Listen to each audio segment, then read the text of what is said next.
সুকান্ত মজুমদার।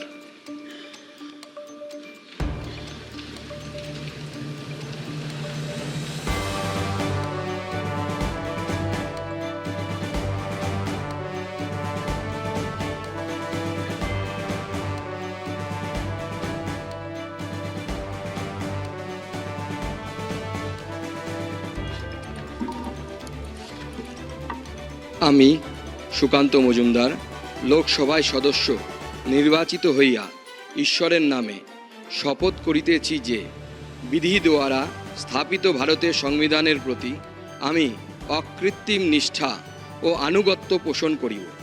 আমি ভারতের সার্বভৌমত্ব ও অখণ্ডতা রক্ষা করিব এবং যে কর্তব্যভার আমি গ্রহণ করিতে উদ্যত হইয়াছি তাহা নিষ্ঠাপূর্বক নির্বাহ করিব।